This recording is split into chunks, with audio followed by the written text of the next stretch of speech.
అంటే ఎప్పుడైనా ఏ పట్టణమైనా వస్తుందా? మనమే వెళ్ళాలా? హైదరాబాద్ ప్రయాణం చేయడం మొదలుపెట్టారు. ఎంత 300 కిలోమీటర్లు అనుకుంది హైదరాబాద్. ఇక్కడి నుంచి 300 కిలోమీటర్ల దూరం నువ్వు ప్రయాణం చేస్తే ఒక 100 కిలోమీటర్లు వెళ్తే అమ్మో పాపం నన్ను వెతుక్కుంటూ వస్తుందమ్మా మార్తమ్మ మరియమ్మ ఇద్దరు కలిసి వస్తున్నారు, ఎందుకని పాపం అంత కష్టపడుతున్నా, నేనేమో ఎదురొచ్చేస్తానని చెప్పేసి హైదరాబాద్ పట్టణం ఒక 100 కిలోమీటర్లు కానీ ముందుకు వచ్చేస్తుందా? వస్తే ఇంకేమన్నా ఉందా? స్తోత్రం కలుగునుగాక. హల్లెలూయా. మీరు ఏ ఊరు వెళ్ళినా కానీ అమెరికా కోసం వెళ్ళారనుకోండి, అమ్మమ్మ పాపం ఎంతో కష్టపడి వస్తున్నారు అని ఎందుకు అంత దూరం రావటం, మీరు కొంత దూరం రాండి నేను కొంత దూరం వస్తానని ఎప్పుడైనా ఏ పట్టణమైనా వస్తుందా? కానీ యెరూషలేమట నువ్వు 100 అడుగులు ముందుకేస్తే నీ కోసం 1000 అడుగులు కిందకు వస్తుందట. హల్లెలూయా. కొట్టాలి గట్టిగా చప్పట్లు. అంటే దేవుని కోసం నువ్వు 2 అడుగులు ముందుకేస్తే దేవుడే నీ కోసం 100 అడుగులు ముందుకు వస్తాడని. నువ్వు దేవుని కోసం దేవుని పని చేస్తానని 2 అడుగులు ముందుకు చేస్తే దేవుడు నీకు సహకారం చేయటానికి తన చెయ్యి చాపుతాడు. రక్షించ నేర్కున్నట్లు ఆయన హస్తము కురసా కాలేదు. నేను ప్రభువా నీ కోసం ఉంటానయ్యా, నీ కోసం బ్రతుకుతానయ్యా అయ్యా అంటూ ఆయన కోసం 4 అడుగులు ముందుకై నీ కోసం 10 అడుగులు ముందుకు వచ్చేస్తాడు ఆయన. హల్లెలూయా. నేను చేస్తాను అని చెప్తే ఏమైనా చేస్తాడు. చూడండి, యెరూషలేముకి ఎక్కువ వెళ్తుంటుంటే ఆ యెరూషలేము మన కోసము దిగి వస్తుంది. నాకేమనిపిస్తుంది అంటే యెరూషలేము దగ్గరికి వెళ్తుంటే దిగి వచ్చే వాళ్ళు ఎవరైనా ఉన్నారు అని అంటే, మీరు అత్తింటికి వెళ్ళారు అనుకోండి, అత్తింటికి వెళ్తుంటే నువ్వు బ్యాగులు పెట్టిన వస్తున్నావు అనుకోండి, మీ అత్తగారు చూసిందా, అమ్మ కోళ్ళ వస్తుంది కోళ్ళు వస్తుంది గబగబా ఎదురొచ్చేసి ఒక వీధి ఆ శివుడి దాకా ఎదురొచ్చేసి అక్కడి నుంచి బ్యాగులు మోసుకుని నీ కోడలు వస్తుందని చెప్పేసి ఏ అత్తగారైనా ఎదురొచ్చి కోడల బ్యాగులు అందుకుంటుందా? నాకు తెలిసినంత మట్టుకు అటువంటి గొప్ప ఉత్తమురాలని అత్తగారు ఎక్కడ కనపడదండి. బహుశా మనం ఏమైనా ఉంటే రాక్ చర్చిలో ఉండాలి. స్తోత్రం కలుగునుగాక. కానీ ఒకటి మాత్రం నిజమండి, మీరు పుట్టింటికి కానీ వెళ్ళి 2 బ్యాగులు పట్టిన కానీ వెళ్తుంటే అంత దూరంలో ఆటో దిగా సందులోకి ఆటో రాదంటే గబ అంట్లు తోకుంటున్న తల్లి కథ చెంగుకి అది పామేసుకుని ఆ మనిషి గిసి పామేసుకుని గబ పొరుగుల మీద వచ్చేసి కూతురు దగ్గర బ్యాగులన్నీ తీసేసుకుని వచ్చేది ఎవరైనా ఉన్నారంటే తల్లి. అవునా? అర్థమైందా లేదు మీకు? అంటే ఇప్పుడు చెప్పండి, మనం వెళ్తుంటే పుట్టింటికి వెళ్తుంటే ఎదురొచ్చేది అత్తగారా తల్లా? ఒకవేళ తల్లి రాలేదనుకోండి, కొడుకు రే కొంచెం రా పాప అమ్మాయి వచ్చిందిరా తీసుకురారండి అంటే ఎదురు పంపిస్తారు. అది పుట్టిల్లు భాగ్యం. అందుకే పుట్టింటికి వెళ్ళటం అంటే ఎవరికైనా భలే ఆనందం అండి. స్తోత్రం కలుగునుగాక. మహా సంతోషం అండి. ఎంతమందికి హ్యాపీగా ఉందో చెప్పండి ఆమెనని. ఈ ఇల్లా పుట్టిల్లా? చెప్పట్లేదు మీరు ఎవరుని. పుట్టిల్లు మరీ హ్యాపీయే. స్తోత్రం కలుగునుగాక. ఇప్పుడు నాతో చెప్పండి, పైన యెరూషలేము మనందరికీ తల్లి. మరోసారి చెప్పండి. అంటే నాకే తెల్ల, మీకు కూడా తెల్ల, మీకే తెల్ల, అందరికీ తెల్ల. ఎస్, అందరికీ తల్లి అటండి పైన యెరూషలేము. అంటే అందరికీ తల్లి. అంటే ఆ యెరూషలేము మీ అందరు పుట్టిల్లేది? ఓకే, మామూలుగా చెప్పండి, మీ పుట్టిల్లేది? వస్తా రూతమ్మ గారు అని ఆవిడని అడిగాను నేను. అమ్మ మీ అత్తగారు మీ పుట్టిల్లు ఏది అంటే చిన్న ఉట్టుపల్లి అంది. స్తోత్రం కలుగునుగాక. తల్లిగారు మీ పుట్టూరండి?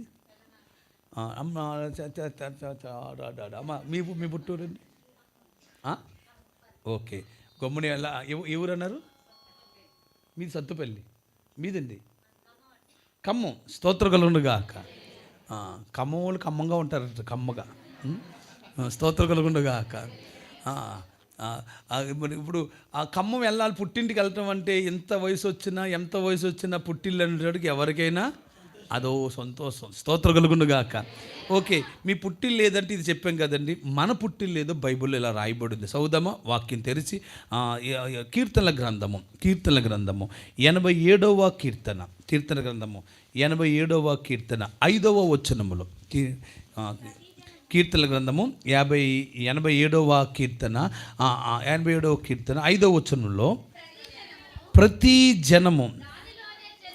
ప్రతి జనము దానిలోనే జన్మించిననియు సర్వోన్నతుడు తానే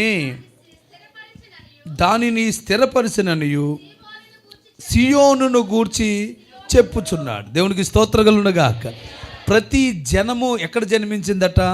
దానిలోనే, అంటే సియోనులోనే. సియోను అనగా యెరూషలేములోనే ప్రతి జనము జన్మించిందట. అంటే ప్రతి మనిషి ఎక్కడ జన్మించాడంటే ఆ పరమన్న యెరూషలేములోనే జన్మించాడు. దానికి పెట్టబడిన పేరు ఏదంటే 3వ వచనంలో రాయబడింది, దాని పేరు దేవుని పట్టణం.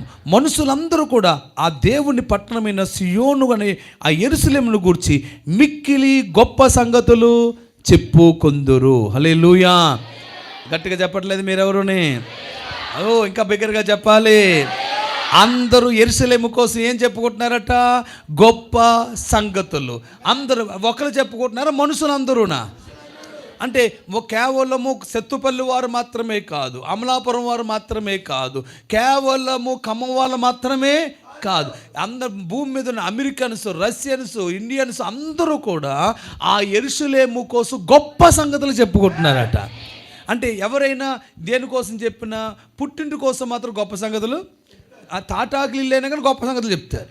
స్తోత్రం కలుగును గాక. అక్కడ ఫ్యాన్ కూడా వాడు వచ్చిన ఇంట్లో ఇక్కడ ఏసీ ఉన్న అత్తోరింట్లో ఏసీ ఉన్న గొప్ప సంగతి చెప్పదండి. పుట్టిల్లో మా ఫ్యాన్ ఎంత బాగుంటుందో తెలుసా అంటది. స్తోత్రం కలుగును గాక. ఆ పుట్టిల్లు కోసం ఎన్ని గొప్పలైనా చెప్తుంది. స్తోత్రం కలుగును గాక. ఎందుకు అదేంటో మరి పుట్టిళ్ళ మీద అంత ప్రేమ. మనుషులందరూ పుట్టింటి కోసమే గొప్ప సంగతి చెప్తారు. మా అన్నయ్య, మా తమ్ముడు ఇలాగా, ఇది ఎవరిని అన్నాగా నువ్వు ఊరుకోని, మా మా మా మా కుటుంబీకులుగా అంటే నేను ఒప్పుకొని అంటుందండి మా తల్లి. స్తోత్రం కలుగును గాక. ఎందుకంటే ఆ పుట్టింటి కోసం అబ్బా ఆ రోజు ఆ మామిడి చెట్ల మీదకి ఎక్కి ఆ మామిడికాయలు కోసుకొని అబ్బా ఆ కారము కొంచెం కొంచెం ఉప్పు పెట్టుకొని తింటుంటే అబ్బా ఆ పుట్టింటి కాడ ఉన్న రోజులు అక్కడ రావండి. ఏ సంగతి చెప్తారు చెప్పనానని? ఎప్పుడైనా నలుగురు కలుసుకుంటే ఏ సంగతి గుర్తొస్తాయంటే ఆ చిన్నప్పుడు ఆడుకున్నామే కబడ్డీ ఆటలు, చిన్నప్పుడు ఆడుకున్నాము దొంగ పోలీసు ఆటలు, చిన్నప్పుడు ఆడుకున్నాము అలా ఇలా పరిగెత్తాం, మా ఊరు ఇలాగా అలాగా అంటారు. తీరా ఊరు వెళ్ళి చూసినా నేను అప్పుడప్పుడు అబ్బాయికి చెప్తుంటాను, అరే మా ఊరు ఇలాగ, మా అమలాపురం ఇట్లారా ఇలాగ ఇలా ఎండో. స్తోత్రం కలుగును గాక.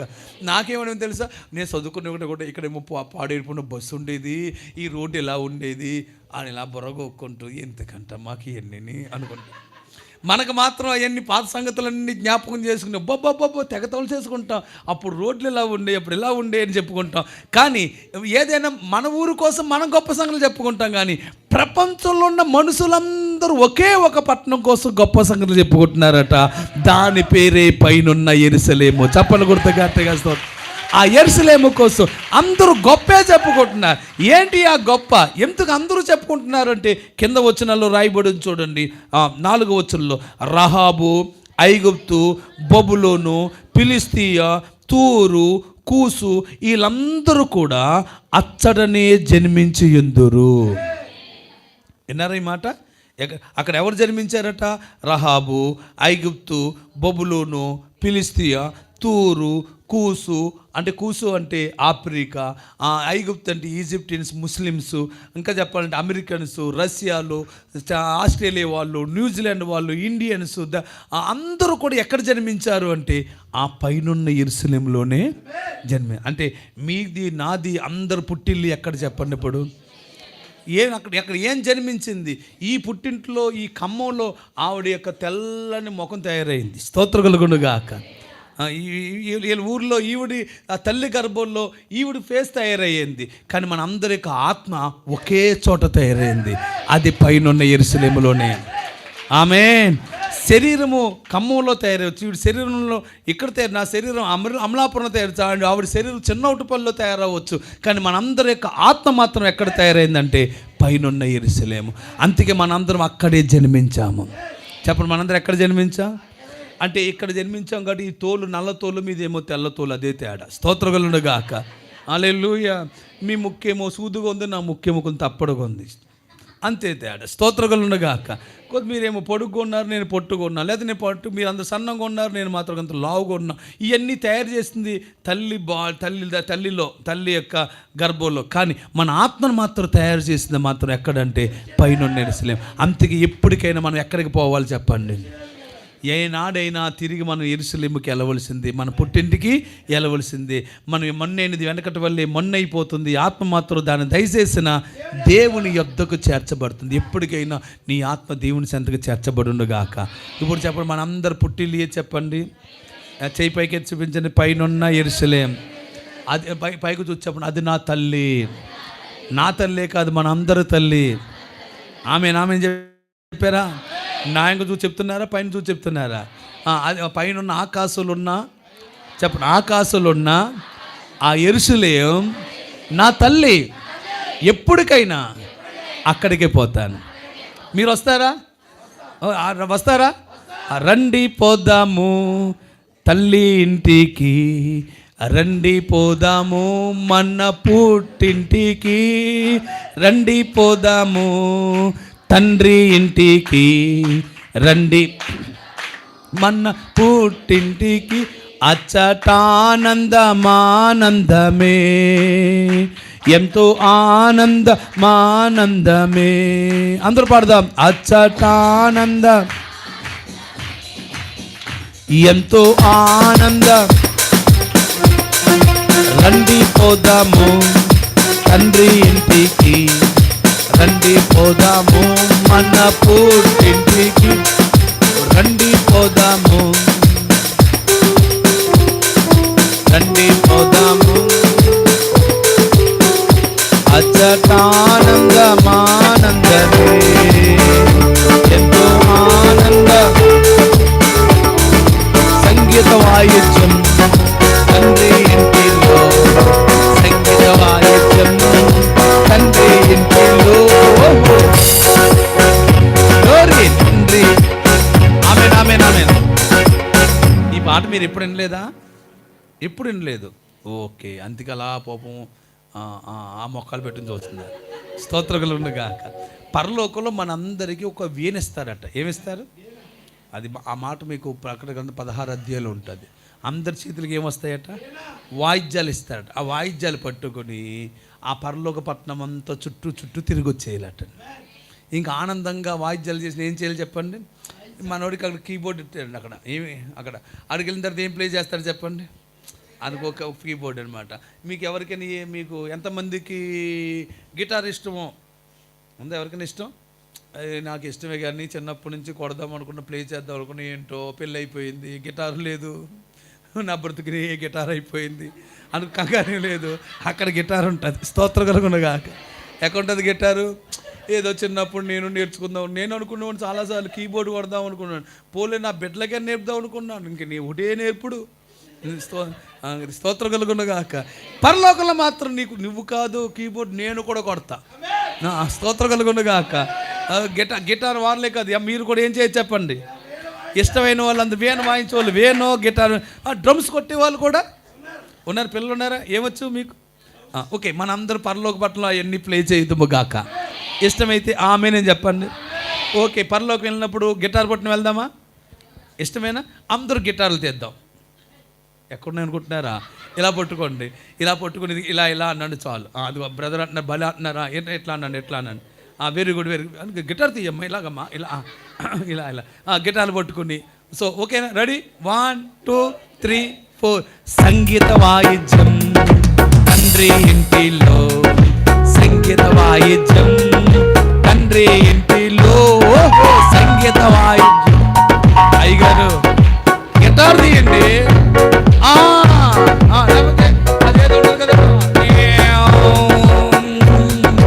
సంగీత వాయిద్యం తండ్రి ఇంటిలో, సంగీత వాయిద్యం తండ్రి ఇంటిలో, అచ్చటానందం. చేతుల పైకెత్తి ఎంతో ఆనందమానందమే, హ్యాపీగా ఎంత ఆనందం, ఎంతో ఆనందం. హల్లెలూయా. ఎంతమందికి ఆనందం ఉందో వాళ్ళు మాత్రమే హల్లెలూయా చెప్దామా? ఓకే, అక్కడ ఏముంటుంది? సంగీత వాయిద్యాలు. స్తోత్రం కలుగునుగాక. అక్కడ మామూలు బట్టలు ఉండవట, అందరికీ తెల్లని వస్త్రాలట, చేతుల్లో కొర్జురు మట్టలు ఉంటాయట. నోటేమో హోసన్నా అన్న మాట ఉంటుందట. అదే మనం ఏం పలుకుతామంటే, మీరు మాకు ఇచ్చిన రక్షణకై స్తోత్రం స్తోత్రం అని కొర్జురు మట్టలు చేత పట్టుకుని ఏ వస్త్రాలు ధరించుకొని, దానికి తెల్లని వస్త్రాలకి బైబిల్ పెట్టిన పేరు ఏంటంటే ప్రశస్త వస్త్రము. ఓకేనా? ఓకే, మనందరూ ఏ బట్టలు ధరించాలి? కొంచెం మీ బట్టను ఇలా తీసుకొని ఇలా అనండి, ప్రశస్త వస్త్రము తండ్రి. నువ్వు ఎదురు కూర్చొని అంటలేదు. స్తోత్రం కలుగునుగాక. మీరు ముగ్గురు అంటలేదు అసలు. ఓకే, రెడీ అందరూ 1 2 3 4. ప్రశస్త వస్త్రము తండ్రి ఇంటిలో, ప్రశస్త వస్త్రము తండ్రి, ప్రశస్త వస్త్రము తండ్రి ఇంటిలో, ప్రశస్త వస్త్రము తండ్రి ఇంటిలో, అత్యతానందం ఎంతో ఆనందం. ఇంకా బాగా చెప్పాలి, అత్యతానందం ఎంతో ఆనందం. హల్లెలూయా. ఎన్ని మొక్కలు హ్యాపీగా ఉన్నాయో, ఆ పక్క మొక్కలు చూడండి, ఆవుదం తాగిన మొక్కలు ఎన్ని ఉన్నాయో చూడండి, జిడ్డు మొక్కలన్నీ చూడండి. మనందరూ ఏం పట్టిన వెళ్ళాలి పరలోకాన్ని? హల్లెలూయా. ఏం పట్టిన వెళ్దాం? వీణను పట్టుకుని వెళ్ళాలి. స్తోత్రం కలుగునుగా. కీబోర్డ్ ఇష్టమేనా మీకు? ఈసారి ఏం చేస్తారు, కీబోర్డ్ ఇష్టమైన కీబోర్డ్ ప్లే చేయండి, వీణ వచ్చిన వీణ అండి, డ్రమ్స్ ఇష్టమైతే డ్రమ్స్ అండి, ఏమి లేవు కంజరి, చప్పట్లు మాత్రం కొట్టకండి. స్తోత్రం కలుగునుగాక. గిటార్ ఏదైతే అది. స్తోత్రం కలుగునుగాక. రెడీ 1 2 తీసారా? 1 2 అన్నప్పుడు కదా మీరు రెడీ అయిపోవాలిగా. Okay okay okay, ready 1 2. ఈ నలుగురిని నిలబెట్టాలి ఇప్పుడు. కీబోర్డులు తీస్తున్నారా? ఓకే, నేను కీబోర్డు పెట్టుకుంటున్నా. Okay okay, ready 1 2 3 4. సంగీత వాయిద్యం తండ్రి ఇంటిలో, కీబోర్డు వచ్చలేదు, తండ్రి ఇంటిలో సంగీత వాయిద్యం, సంగీత తండ్రి ఇంటిలో,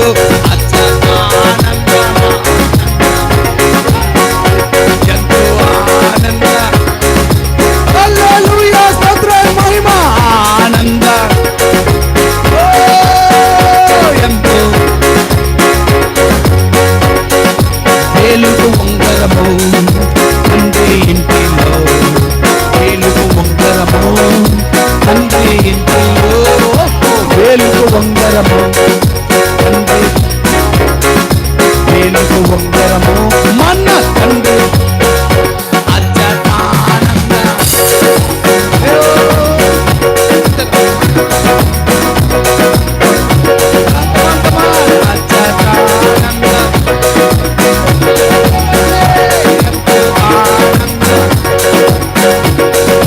హల్లెలూయా. అక్కడ ఫుడ్ కూడా బ్రహ్మాండంగా ఉంటుందండి. స్తోత్రగలు ఉన్నగాక. ఫుడ్ కూడా బ్రహ్మాండంగా ఉంటుంది. అక్కడ ఆ మంచి ప్రేమ విందు ఉంటుందట. స్తోత్రగలు ఉన్నగాక. 1 రోజు 2 రోజులు కదట, 7 సంవత్సరాలు తింటానే ఉంటాం, మరి బొర్ర రాదట మళ్ళీ. స్తోత్రగలు ఉన్నగాక. హల్లెలూయా. ప్రేమ విందు తండ్రి. ఇలా ఓ ప్లేట్ తీసుకోవాలి. బఫే ప్లేట్లు అలవాటు అయిపోయినాయి కదా మనందరికీ. అక్కడ విందులో కూడా ఎలా ఉంటుందంటే, ఒక మాట చెప్తాను. అక్కడ విందు ఎలా ఉంటుందంటే, స్తోత్రం కలుగునుగాక, ఒక పెద్ద టేబుల్ ఉంటుందట. స్తోత్రం కలుగునుగాక. ఈ టేబుల్ ఎక్కడ ఉంటే, రెండో టేబుల్ ఆ కుర్చీలు ఉన్నాయి చూసారా, అక్కడ ఉంటాయట. మధ్య అంతా అన్ని మధ్యలో బోల్డ్ వస్తువులు ఉంటాయట. కానీ తినటానికి మాత్రము దేవుడు ఏం చేస్తాడంటే, చేతిని మాత్రం వంగనివ్వడట. స్తోత్రం కలుగునుగాక. ఎవ్వరు చెయ్యి వంగనివ్వడట. మంచోళ్ళని, చెడ్డోళ్ళని, కుళ్ళోళ్ళని అందరినీ కూడా వరుస కూర్చోబెట్టేస్తాడట. తినమంటాడట. చెయ్యేమో వంగదటండి ఎవరికి. స్తోత్రం కలుగునుగాక.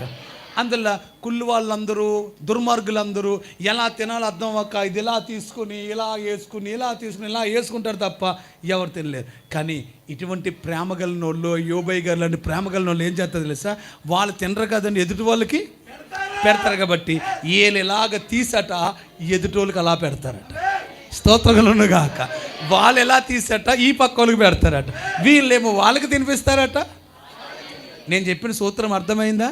ఓకేనా? అందరు ప్లేట్లు తీసుకుందామా? ఓకే ఓకే, కమాన్, రెడీ రెడీ. ప్లేట్లు వేసుకున్నా? రెడీ. ఓకే, ప్లేట్లు ఓకే ఓకే, రెడీ. ప్రేమ విందు తండ్రి,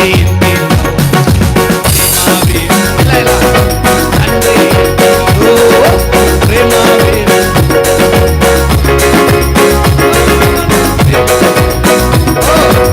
ఆమె నా ప్రేమ ప్రేమ విందంటే మనం తింటే ప్రేమ విందు ఏమవుతుంది?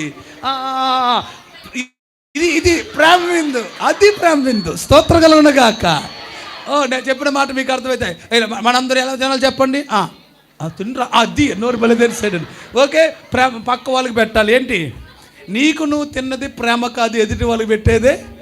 ఓకే, రెడీ పాస్ గారు రండి. జాన్ జాసు ఓకే, ప్రేమ విందు పెడదామా? ఆ ప్రేమ విందు తండ్రి ఇంటిలో, ప్రేమ విందు తండ్రి పక్క వాళ్ళకి. ప్రేమ విందు బుద్ధి తినాలి. ప్రేమ విందు అచ్చగానంగా, ఎంతో ఆనంద, అచ్చగానంగా, ఎంతో ఆనంద. హల్లెలూయా. మీ అందరు మొక్కలు చూస్తే నిజంగా పుట్టింటికి వచ్చినట్టు ఉందండి. స్తోత్రం కలుగును గాక. హల్లెలూయా, హల్లెలూయా. మనందరూ పుట్టింటికి వెళ్ళిపోయినట్టు ఉందా?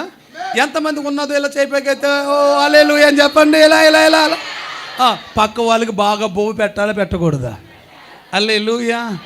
పరలోకం అంతా అలా ఉంటుందండి. పరలోకం అంతా అట్లానే ఉంటుంది. ఇప్పుడు పరలోకానికి వెళ్ళాలంటే ఏ వస్తువు పట్టుకుని వెళ్ళాలంటే ఈ ప్రేమను పట్టుకుని వెళ్ళాలి. ఆమేన్, హల్లెలూయా. నేను ఈ విషయాలన్నీ వాక్యంలో చెప్తాను నేను.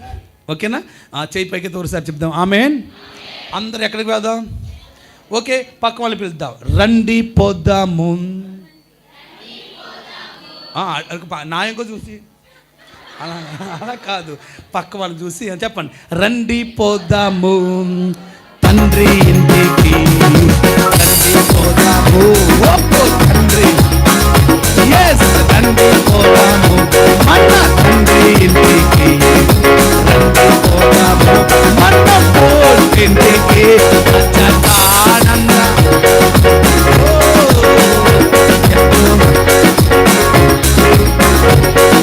సంగీత వాయిద్యం తండ్రి ఇంటిలో, సంగీత వాయిద్యం మన తండ్రి ఇంటిలో, సంగీత వాయిద్యం తండ్రి ఇంటిలో, సంగీత వాయిద్యం మన అచ్చగానంద, ఎంతో ఆనంద. మరి ఆనందం పరలోకంలో కాకపోతే ఎక్కడ ఉంటుంది? నరకంలో ఏమైనా ఉంటుంది చెప్పండి? రివర్స్. ఇంక దాన్ని చెప్పుకోవటం మంచిది కాదు. ఇక్కడ స్తోత్రం కలుగును గాక. అక్కడ అక్కడ ఆ ఆనందం అంటే ఇక్కడ ఆ వేదన, ఇంకా కళ్ళంపడ నీళ్ళే, బాధే, దుఃఖమే, ఆకలి, కేకలు, కొంచెం ఒక నీటి బొట్టు కోసం పడే బాధేమో నరకంలో ఉంటే అచ్చట ఆనంద ఆనందం.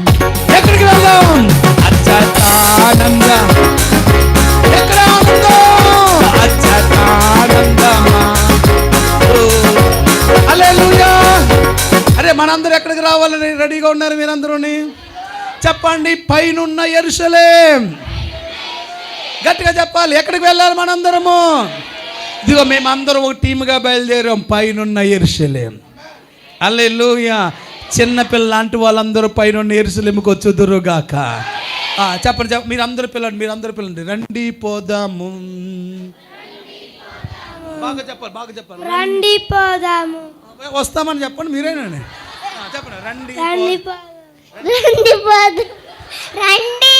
నీకు మైక్ అక్కర్లొద్దామా. స్తోత్రం కలుగును గాక. ఓ హల్లెలూయా. రండి పోదాం. అదే చిరునవ్వుతో చెప్పేశాడండి. స్తోత్రం కలుగును గాక. ఎస్, మనందరము దేవుని రాజ్యానికి వెళుదుము గాక. ఓకే, కూర్చోండి మీరు అందరూ కూర్చోండి. పైనున్న మన అందరికి తల్లి ఎవరు? యెరూషలేము. అది కింద ఉందా పైన ఉందా? దిగి వెళ్ళాలా ఎక్కి వెళ్ళాలా? ఎస్, ఎక్కి వెళ్ళాలి. స్తోత్రం కలుగును గాక. లూకాసు వార్త 10వ అధ్యాయంలో ఒక సమరయుడు కూర్చున్నటువంటి కథలు మనకి ఎలా కనబడుతుంటుంది. ఒక యెరూషలేము నుంచి యెరికో పట్టణానికి ఒక ఆయన దిగి వెళుతూ ఉన్నాడట. దారుల మధ్యలో దొంగలు ఎదురయ్యారు. ఆ దొంగలు అతను కొట్టి అతని దగ్గర నేను లాక్కుని చివరికి అతని వస్త్రాలు కూడా దోచుకుపోయారు అని రాయబడి ఉంటుంది. స్తోత్రం కలుగును గాక. హల్లెలూయా.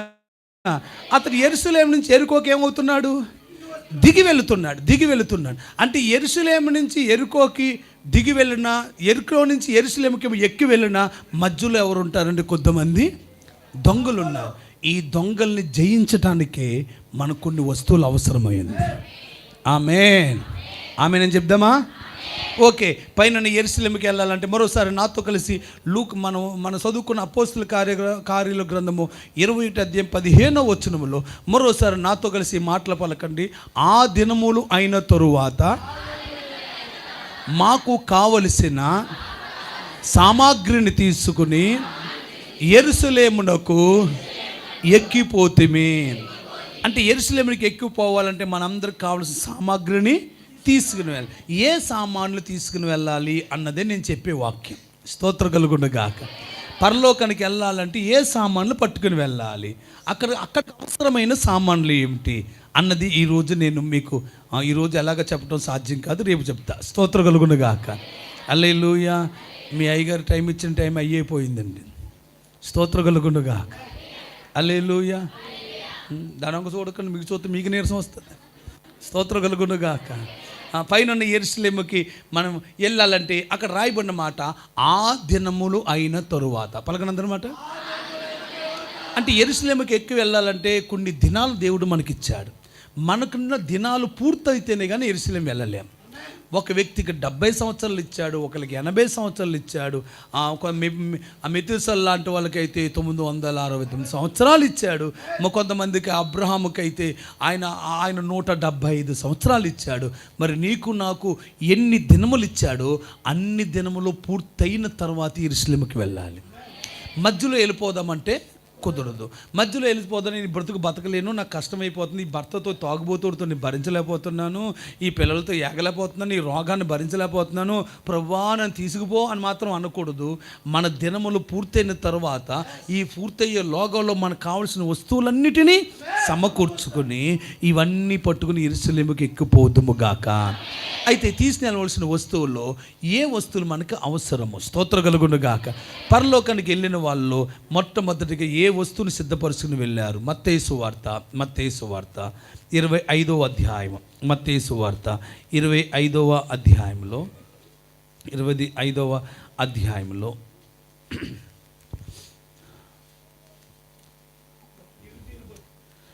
మత్తయి సువార్త 25వ అధ్యాయంలో మనం చదువుకోవాల్సిన వాక్యం ఉంది. 25వ అధ్యాయము మొదటి నుంచి చూద్దామా?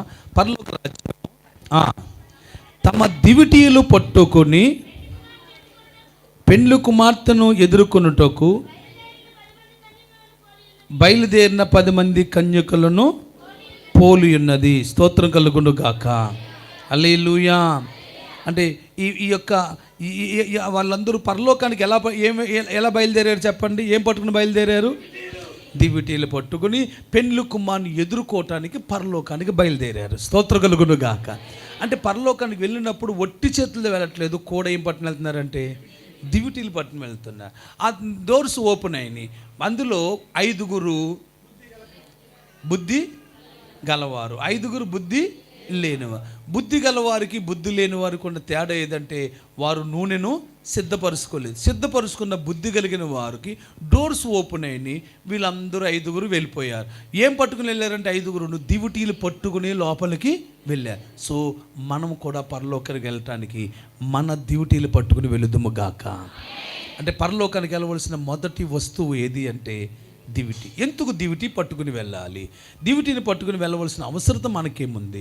ఎవరైనా చూడండి, పూర్వకాలం మందు పొలంలో పనిచేసే రైతులు ఉంటారు. రైతులు పొలంలో పనిచేయడానికి రాత్రికాల సమయంలో ఎక్కడైనా ఒక ధాన్యము ఉండే స్థలంలో పడుకోవాలంటే కూడా ఏం పట్టుకుని వెళ్ళేవారంటే ఒక లాంతరు, ఒక కర్ర పట్టుకుని వెళ్ళేవారు. కర్ర ఎందుకోసం అంటే ఏదైనా ఒక కుక్కో, ఒక నక్కో, ఒక పామో కనపడితే దాన్ని కొట్టి అపాయం నుంచి తప్పించుకోవటం కోసం కర్ర కావాలి. మరి లాంతరు ఎందుకోసం అంటే ఆ కుక్కో, నక్కో, పామో కనబడాలి అంటే అది మన కంటికి కనబడాలంటే ఏం కావాలి? లాంతర్లు పోయినాయి. ఆ తర్వాత ఏం పట్టుకుని వచ్చారంటే నిప్పో బ్యాటరీలు, ఎవ్రీడే బ్యాటరీలు. అప్పుడప్పుడు మనకి వెనకాల క్యాప్ తీసి 3 బ్యాటరీలు లోపల వేసి ఒక్కోసారి అక్కర్లేకపోతే తీసి తిరగేసి వేసి ఈ రోజులన్నీ పోయినాయి మనకి. స్తోత్రం కలుగును గాక. అవన్నీ పోయినాయి. లాంతర్లు తుడిసి శుభ్రంగా తుడిసి ప్రతిరోజు దాన్ని మీకు ఏమైనా గుర్తొస్తున్నట్టు నేటి మీ అందరికీ కిరసనాలు పోసి శుభ్రం చేసి అవన్నీ పోయినాయి. ఈజీగా మనకి ఈ యొక్క సెల్ ఫోన్ ఎన్ని మంత్రాలు తంత్రాలు మాయల మంత్రం ఇది. ఎవరు ఆ మంత్రగాడి చేతిలో ఉన్నట్టు మాయలు మంత్రదండం అటండి ఇది. ఏది కావాలంటే అది వచ్చేస్తుందండి. నిజమే. టార్చ్ లైట్ అంటే ఏ సిరి టార్చ్ ఆన్ అంటే చాలు టార్చ్ లైట్ ఏమైపోద్ది. ఏ సిరి టార్చ్ ఆన్ అంటే చాలండి ఏమైపోద్దండి, టార్చ్ లైట్ ఆన్ అయిపోతుందండి. కెమెరా ఆన్ అంటే ఏమైపోతుంది చెప్పండి.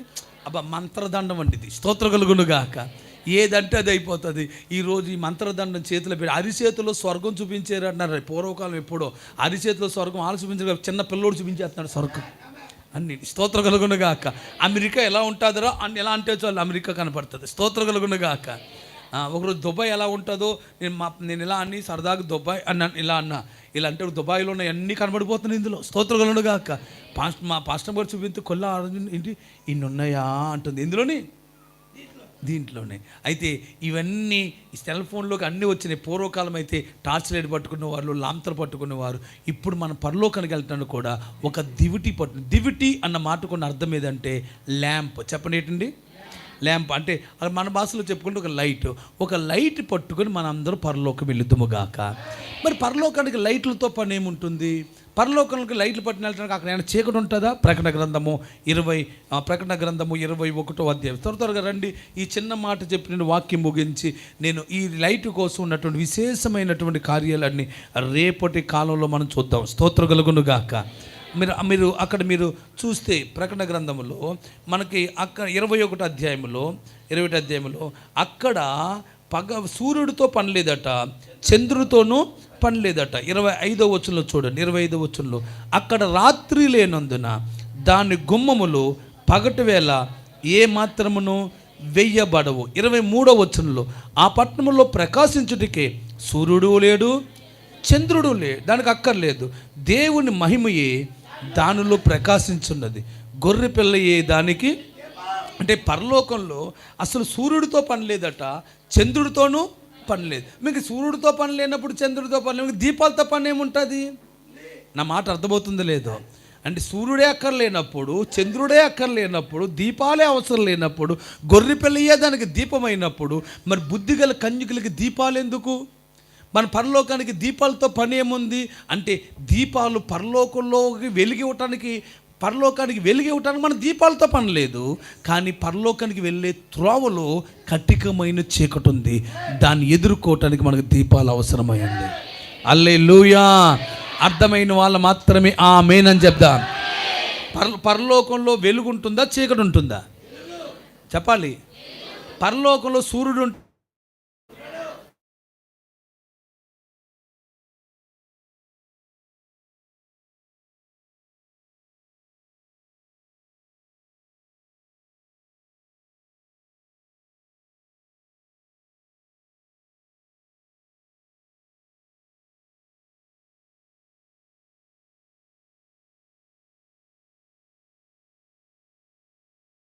ఉన్నాయి. ఇక్కడి నుంచి మన హైదరాబాద్ వెళ్ళటానికి మధ్యలో ఖమ్మము, ఆ తర్వాత వరంగల్, సూర్యాపేట, ఈ రకరకాల ఊర్లు వచ్చిన తర్వాత ఏమొస్తుంది? అలాగే పరలోకం వెళ్ళాలంటే మధ్యలో మేఘమండలము, వాయుమండలము, నక్షత్ర మండలము, దూతల మండలము, అలాగా అక్కడ గాజు సముద్రము, ఇటువంటి పరిశుద్ధుల మండలం ఉన్నాయి. ఇన్ని మండలాలు దాటితేనే కానీ మన పరలోకానికి వెళ్ళాలి. ఈ మధ్యలో కొద్దిమంది శత్రువులు ఉన్నారు. మొదట ఎవడుంటాడు శత్రువు అంటే మనకున్నటువంటి ఈ పైన మనకి ఈ భూమండలం తర్వాత నెక్స్ట్ వెంటనే ఉండేది వాయుమండలం. చెప్పండి, గాలి, మనందరూ పీల్చే గాలి ఎంతో దూరం ఉండదండి. ఒక 8 కిలోమీటర్ల వరకు మాత్రమే గాలి మనకు అందుబాటులో ఉంటుంది. అది కూడా చాలా తక్కువగా ఉంటుంది. కానీ అది దాటిన తర్వాత మనకు గాలి అసలు దొరకదు. దాన్ని వాయుమండలం అంటారు. ఈ వాయుమండలంలోనే సైతానుగా నివాసం చేస్తున్నాడు. ఈ సైతాన్ని, దురాత్మ శక్తుల్ని, ఈ వాయుమండలంలో ఉన్న దయ్యపు శక్తులు యేసు నామములో బంధించుదుముగాక. చూడండి, బైబిల్ తెరిచి ఎపిసీలకు రాసిన పత్రిక 2వ అధ్యాయము 1వ వచనములో, ఎపిసీలకు రాసిన పత్రిక 2వ అధ్యాయము 1వ వచనం. మీరు అపరాధముల చేతను పాపముల చేతను మీరు చచ్చిన వారై ఉండగా ఆయన మనల్ని దేంతో బ్రతికించాడంటే క్రీస్తుతో కూడా బ్రతికించాడు. మీరు ఆ అపరాధములు చేయొచ్చు వాయుమండల సంబంధమైన అధిపతిని, అనగా అవిధేయులైన వారిని, అంటే పాపానికి కారణమైన వారిని ఇప్పుడు ప్రేరేపించే శక్తికి అధిపతిని అనుసరించి. చాలండి, దేవునికి స్తోత్రం కలుగును గాక. నేను చెప్తున్న ఈ మాట మీ అందరి గుండెల్లోనికి వచ్చును గాక.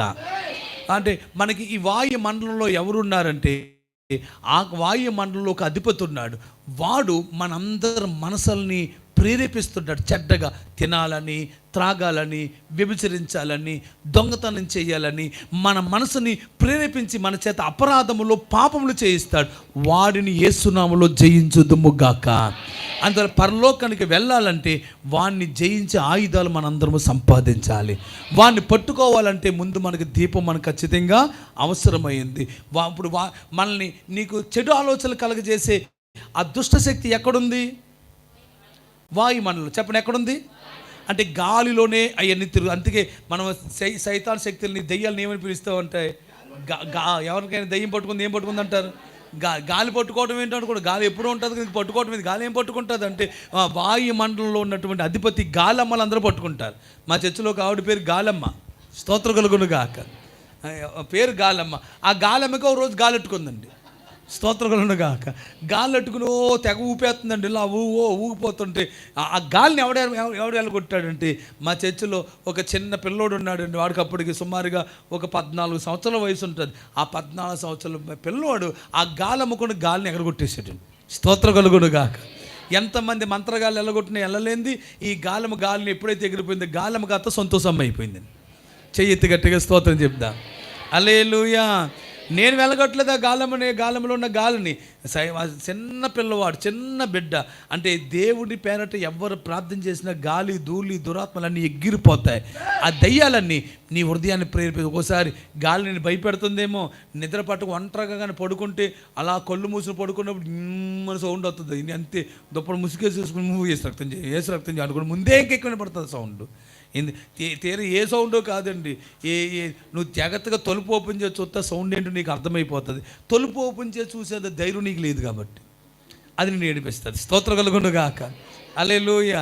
గాలి, గీలి, ధూళి ఏమి నువ్వు భయపడక్కర్లేదు. యేసయ్య మనతో ఉన్నాడు. పక్క వాళ్ళకి ఇలా టచ్ చేసి చెప్పండి, యేసయ్య మనతో ఉన్నాడు. గాలికి భయపడకని చెప్పండి. ఆమేన్. చెయ్యి తెలియాలి చెప్పండి, ఆమేన్. హల్లెలూయా, హల్లెలూయా. అది ముందు మనం ఎవరిని వాయుమండలపు అధిపతిని జయించుదుము గాక. రెండో అధిపతి ఉన్నాడండి. వాడు ఎక్కడ ఉంటాడంటే ఎఫెసీయులకు రాసిన పత్రిక 6వ అధ్యాయంలో మనం తొలుసు చదువుకుంటాం. మనం పోరాడేది శరీరంతో కాదు కానీ ఆకాశ మండలమందున్న దురాత్మ.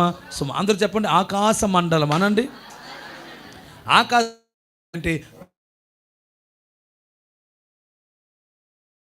ప్రేరేపించే దెయ్యాలు ఉన్నాయి. మన మనసులని చెడ్డ పనులకి, పాపానికి ప్రేరేపించే దెయ్యాలేమో వాయుమండలంలో ఉన్నాయి. మనతో పోరాడే దురాత్మలేమో ఆకాశ మండలంలో ఉన్నాయి. స్తోత్రం కలుగును గాక. మీరు మరి కొంచెం ముందుకెళ్తే మీరు యెషయా గ్రంథం 14వ అధ్యాయం 14వ వచనం చూస్తే అక్కడ మేఘ మండలం మీదకి ఎక్కుదును, మహోన్నతునితో నేను సమానముగా నేను చేసుకుంటాను అని చెప్పబడినటువంటి ఆ మేఘ మండలం మీదకి ఎక్కుదును అనుకునేటువంటి ఒక సైతానుగాడు ఒకడు ఉన్నాడు. చెయ్యెత్తి గట్టిగా స్తోత్రం చెప్దామా? ఇంకా ఇంతకు మించి నేను వాక్యం చెప్పదలుచుకోలేదు. స్తోత్రం కలుగును గాక. ఈ 3 మండలాల్లో ఉన్న దెయ్యాలన్నిటిని యేసు నామములో బంధించదుము గాక. ఎన్ని మండలాలు చెప్పండి ఇప్పుడు మీకు నేను? 1 ఏ మండలము, 2, 3 మేఘ మండలం. ముందు వాయుమండలం, తర్వాత ఆకాశ మండలం, దాని తర్వాత ఏముందంటే మేఘమండలం. వాయుమండలంలో ఎవరు ఉంటారంటే నేను దొంగతనం చేయి, అక్కడ పెట్టిన తిని, నువ్వు ఇలా చెయ్యి, అలా చెయ్యి అని ప్రేరేపించేటువంటి ప్రేరేపణ శక్తి ఎక్కడుందంటే గాలిలో తిరుగుతూ ఉంటుంది. దాన్ని జయించదుముగాక. నెంబర్ 2, నీతో పోరాడి నిన్ను బాధ పెట్టి, ఇబ్బంది పెట్టి, మనసుకు నెమ్మది లేకుండా చేసేటువంటి ఆ దురాత్మలన్నీ ఎక్కడుంటాయంటే ఆకాశ మండలంలో ఉంటాయి. ఇక మూడవదిగా సైతానుగాడు, గర్వము అనే సైతాను, అహంభావం అనే సైతాను, వాడెక్కడ ఉంటాడంటే మేఘ మండలం మీదకి కూర్చుంటాడటండి.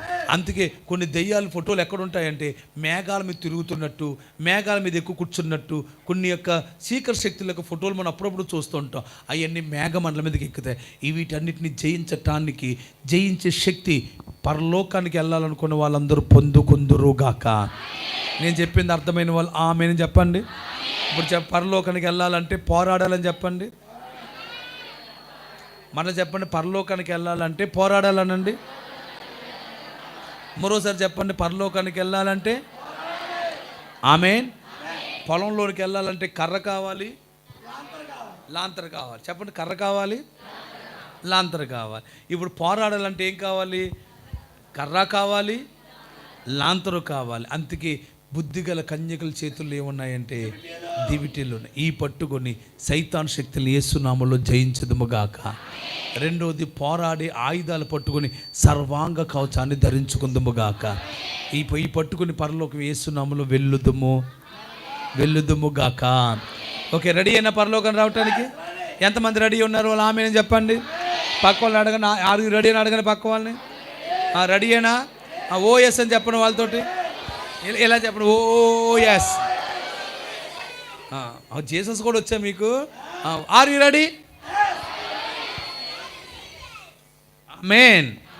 అందరూ యేసునామములో పరలోకానికి వెళ్దాం అనుకున్న అందరూ టక్ మన లేచి నిలబడండి. పరలోకానికి వెళ్దాం. బైబిల్ ఉంటే తర్వాత చదువుదాం. ఓకే, అబ్బా ఇంత స్పీడ్గా రెడీ అయిపోయారు మీరు అందరూ. సామాన్లు రెడీ చేసుకున్నారు. హల్లెలూయా.